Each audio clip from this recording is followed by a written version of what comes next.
I'm Rear Admiral Thomas M. Dykers, retired. The story we are about to bring you is one of extraordinary heroism. The USS Barb was one of the most aggressive submarines in World War II. In fact, she ranked number 3 in the amount of enemy tonnage sent to the bottom. She had a fighting crew. In fact, a crew that wouldn't quit fighting. Here is their story.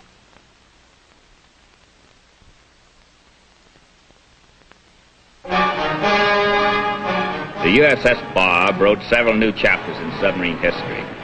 In doing so, she resorted to almost every type of warfare, from bold surface attacks to riding dangerously into shallow waters and bombarding shore installations.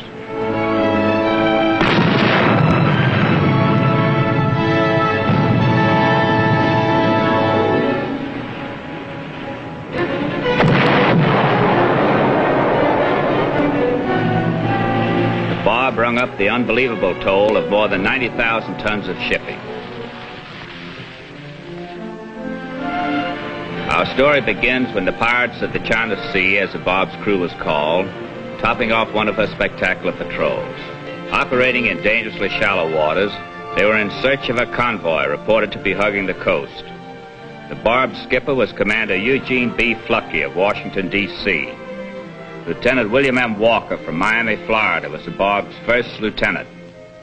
The ship's top petty officer was Paul G. Saunders, chief of the boat.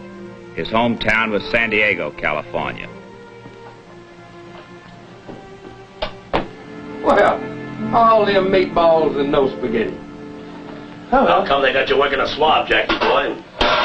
Well, the old man caught me skylarking on the bridge again.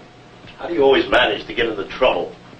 Well, I'll tell you, Chief, it's, well, you see, actually, well, I don't know. I get up in the morning and, there I am, in trouble. Well, you better get that extra duty worked off. You know, Scuttlebutt has it we're going to get leave right after this patrol. Leave? Say, how soon before we head back? Well, we still got 10 fish left in the tubes. You know the old man ain't going to leave until we find a home for him. Ah, sure, leave. May I have this dance back? Oh, thank you very much. Yes, I do. Oh, you do have a lovely complexion, my dear. Yes. Oh, you dance divine. Yes, you do. Oh, Lucienne, I waited 6 months for this leave. I've seen Lucienne. I'd rather take the swab. Thanks.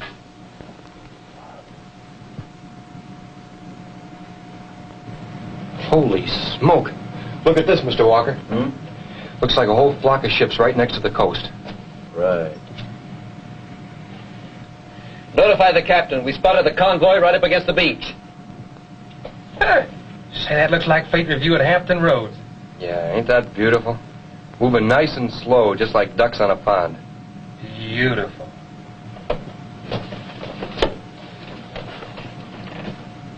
Looks like the convoy, all right.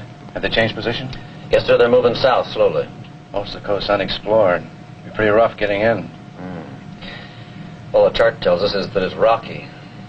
If we go in slow enough, we might find our way through. We never make it out the same way. Once we attack, they'll close in. We'll have to be moving fast. Nobody could recommend that you go in there, Captain.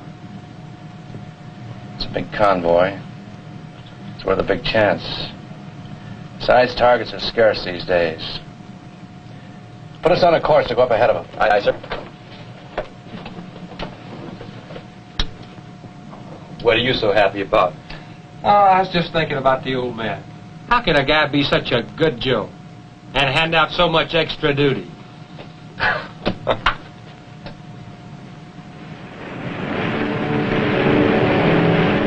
The Barb slipped beneath the surface on a course towards the dangerously rocky coastline.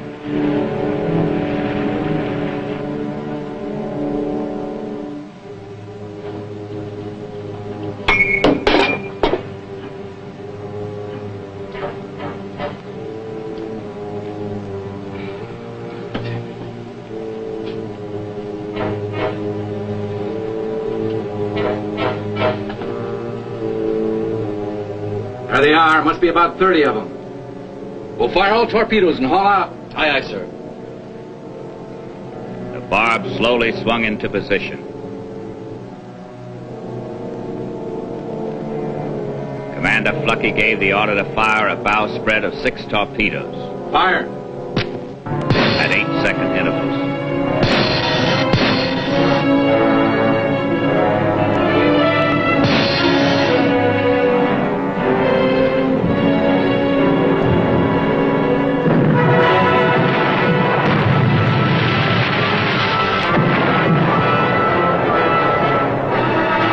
All 6 direct hits.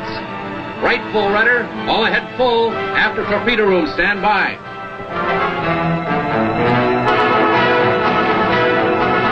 Stern in position, the barb fired a spread of 4 more. 8 hits, carefully spaced, timed, and observed. A large freighter settled and sank. The big ship burst into shooting flames. One unidentified vessel rolled over on her side. In less than 1 minute, thousands of tons of Japanese shipping was laid useless. The barb couldn't take time to look back as she felt her way through the congested waters. The luck of the audacious was with her. We're clear, sir. Passing over the 20-fathom curve now. Fine, fine. From here on, it's downhill all the way. Let's head for home. Surface!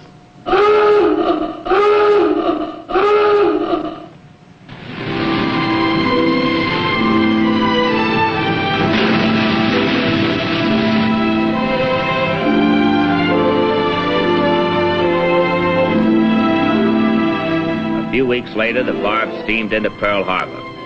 Her crew and officers were in high spirits. What's the first thing you're gonna do when you get ashore, Jackie? Oh, I don't know. I hear they have a beautiful art museum there. You going to an art museum? No, but I hear it is beautiful.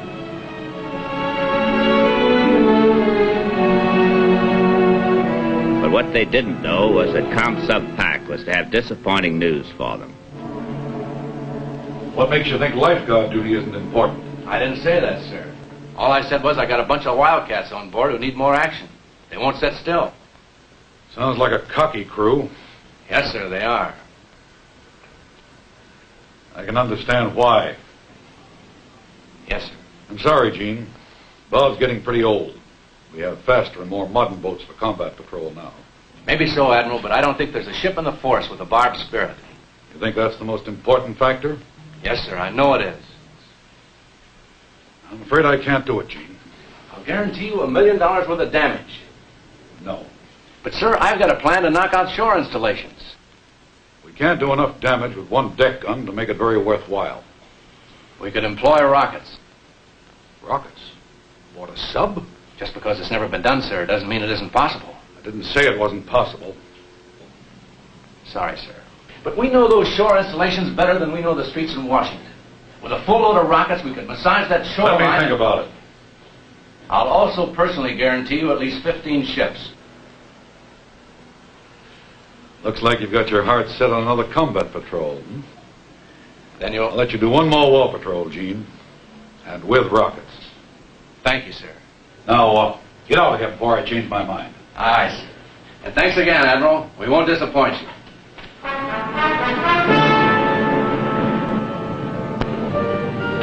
Have a good time on leave, Jackie?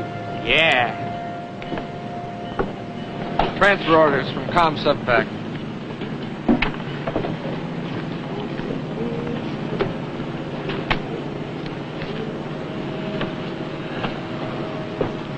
Gee, I wonder who's getting transferred. None of your business. Take it to the yeoman's office.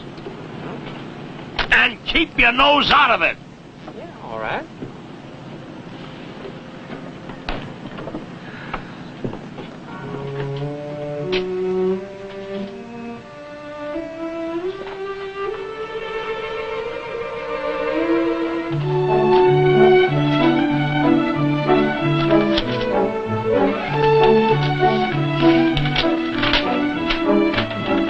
Commanding Officer, USS Barr from ComSub Pac. Subject transfer of enlisted personnel. You are hereby ordered to transfer Potter, Jack, electrician, mate, clerk, yes, first available coming transportation to, Potter. Something wrong, Potter? No, sir, there's nothing wrong, sir. Oh, cheer up. We'll be underway in a few hours. I'm sure we'll be able to find some extra duty for you.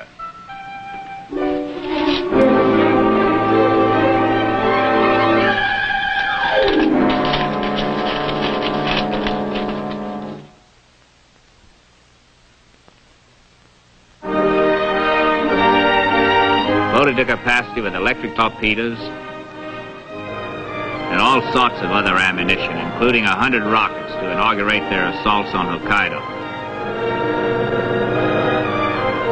On June 8, 1945, the Barb departed on a final war patrol. Captain, just broke an urgent message from ComSub PAC. Wants us to head for La Perouse Straits and raise the rumpus. I don't understand. Aren't Heideman's Hellcats in there now? Seems they should have enough subs in his wolf pack to take care of the area. Means only one thing. They must be trapped in there. I guess they want us to draw all anti-submarine attention off of La Perouse Straits so they can get the wolf pack out. On June 21st, the Barb approached La Perouse Strait on the surface in the hopes of being sighted by Japanese patrol craft.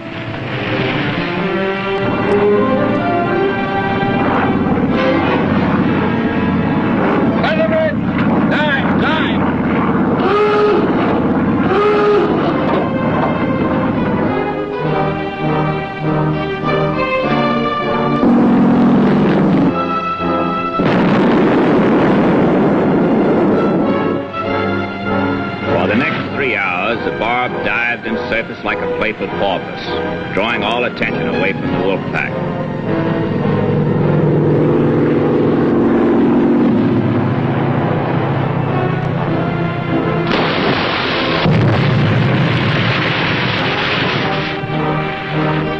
At 1736, Heideman's Hellcats made their way safely out of the straits. The Barb had completed another successful mission.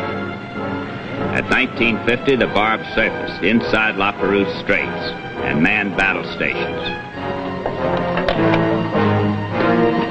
They set up the launches and loaded 12 5-inch rockets to pay their compliments.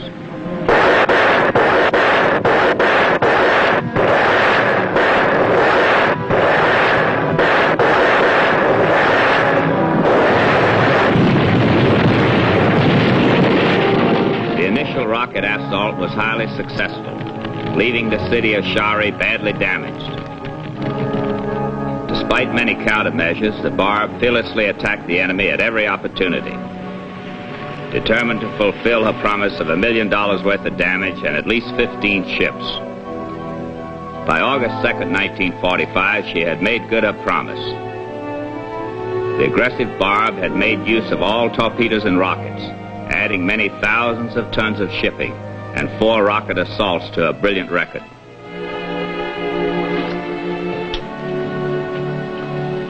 Just wanted to remind you, Captain, we haven't sent our report to ComSub PAC informing him that all our torpedoes are expended. I hadn't forgotten, Bill. But if we report now, he'll make us come home. There isn't much else we can do, is there, sir? You remember that military railroad train we saw along the coast inside Patience Bay? Yes, sir. I'd like to climax this patrol by blowing it up. We're clean as a hospital ship. There's not a bit of ammo aboard, except for scuttling charges. Yeah, I know. If only I'd saved just one rocket. Scuttling charges. That's it. I don't understand, sir. Each one carries a 55-pound charge of super high explosives. We could rig a micro switch to one of them, send a landing party on a beach at night, plant it under the tracks, and when the train passes through, bless your waterlogged head. Suppose we have to scuttle. We've got 3 charges, haven't we? I think we could blow ourselves up with 2 if need be. What's your honest opinion, Bill? My honest opinion, sir, is that it's absolutely ridiculous. But I'd like to make a request. What is it? Permission to lead the landing party. Permission granted. Thank you, sir.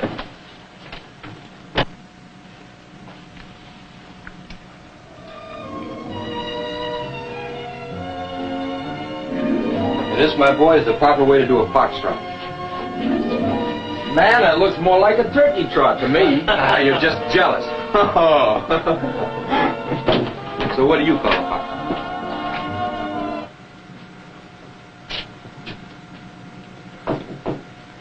Come in. Sir, I've been meaning to tell you that, well, there were transfer orders for me before we left Pearl Harbor, sir, and I pocketed them so she wouldn't beach me. How'd you get your hands on them?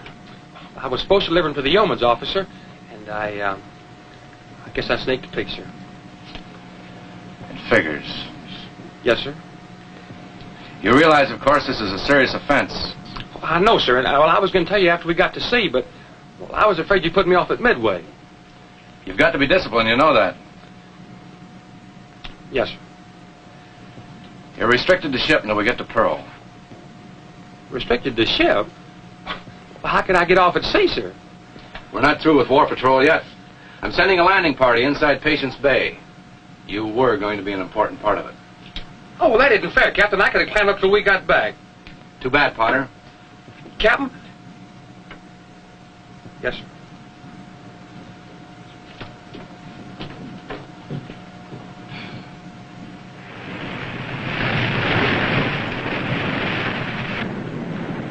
Looks like about 900 yards off the coast, Captain. Conditions perfect. No moon, heavy clouds. Right. Muster the landing party on deck. Replace Potter with Downey. I'll start briefing him right away.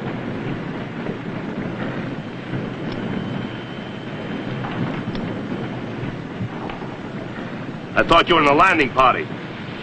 The old man restricted me to the ship. All right, let's go over it once again. 4 men to a boat. Lieutenant Walker will lead the party ashore. 1 guard will proceed 50 yards up the track, another 50 yards down. The rest of the party will dig under the track and plant the battery and charge. Chief Saunders will test and adjust the micro switch on the firing circuit. Then return to the boat. Well, sir, I don't think I can handle a firing switch. Wasn't it clear when I explained it? No, sir. I think it should be handled by an electrician's mate. And, who do you think should do it? Potter, sir.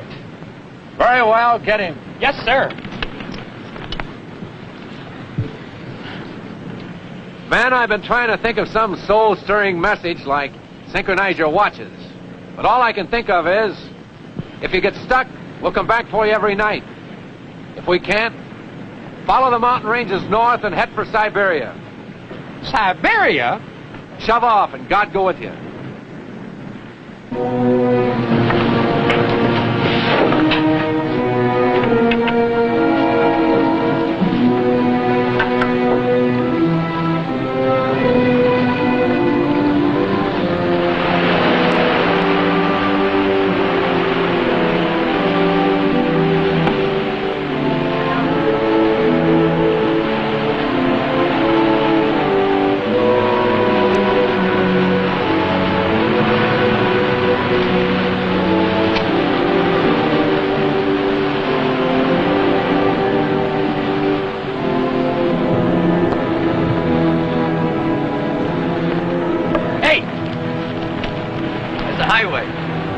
Come on, follow me.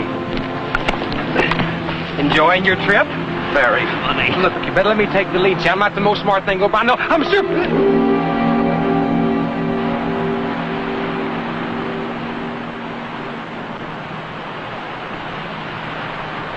There's the railroad track, sir.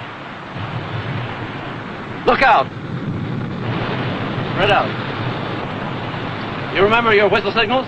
Yes, sir. Bob White for assemble, whippoorwill for alert. Right. Get going.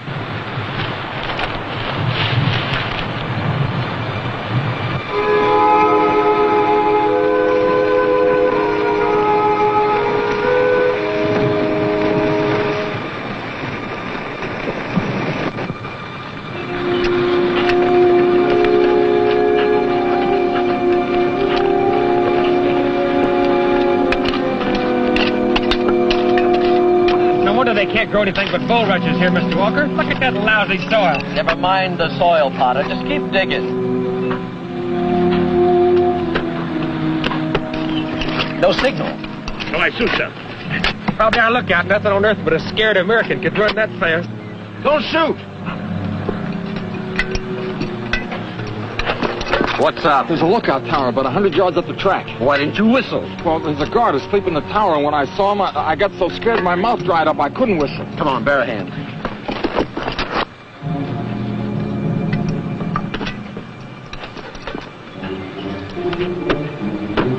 Sir, I can hear a train approaching.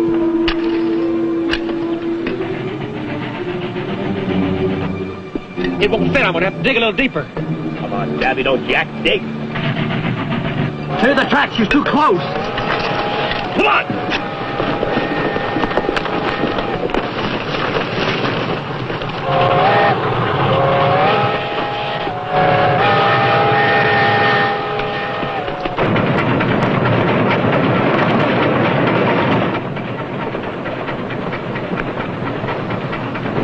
Oh, they got me. Oh. Your carbon dioxide cartridge exploded. You ain't hurt, onion head. Come on!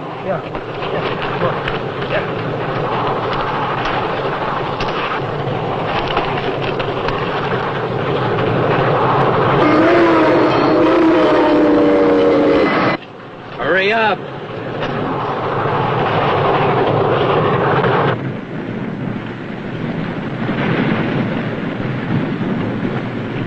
Only about another 30 seconds to a minute. She'll be on us.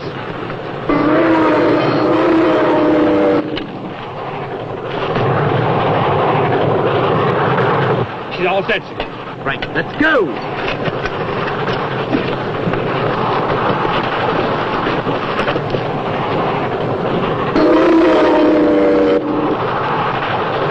Hurry, Jack! Hurry!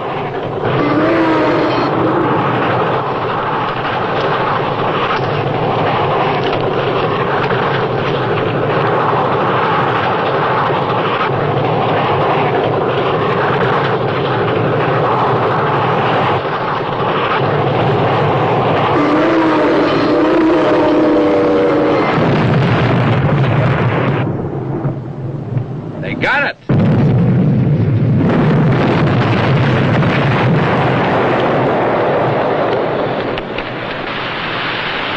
Jack must have been too close to that one. You four men take the first boat back. We'll wait here for another minute.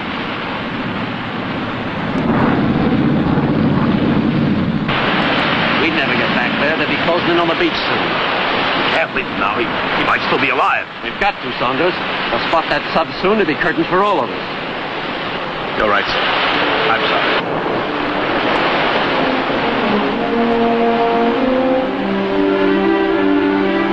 Hey! Wait for me! Hurry up,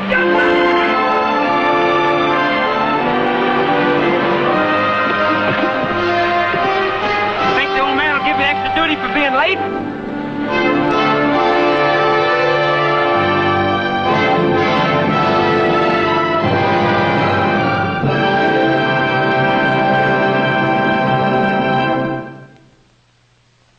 I'll be back in a moment with our special guest.